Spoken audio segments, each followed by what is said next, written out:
So hello guys and welcome back to the channel. Today I'm going to show you how to get a tax form on eBay. So first of all, go to ebay.com, log into your account, set up your seller account.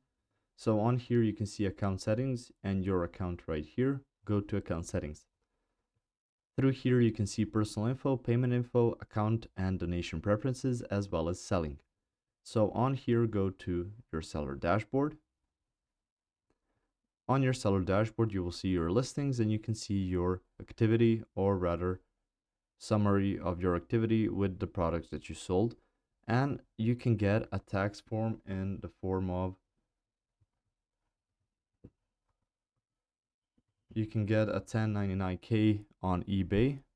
So through here, you can get a 1099K form, and it's just going to give you a threshold. So if you create enough revenue through eBay, for gross payments, for transactions, and so on. So it says here IRS, or the Internal Revenue Service minimum reporting threshold.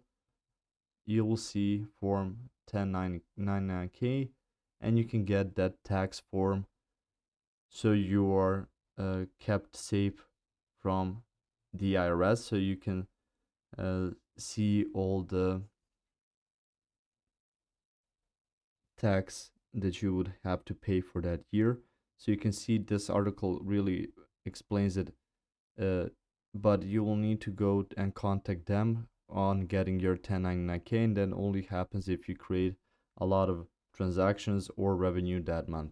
If you found this information helpful or useful, you can like the video, you can also share the video, you can subscribe to the channel and click the notification bell to get notified about new videos on eBay or some other topics you might find interesting as well. Thank you very much for watching this video, and as always, I will see you guys in the next one. Goodbye.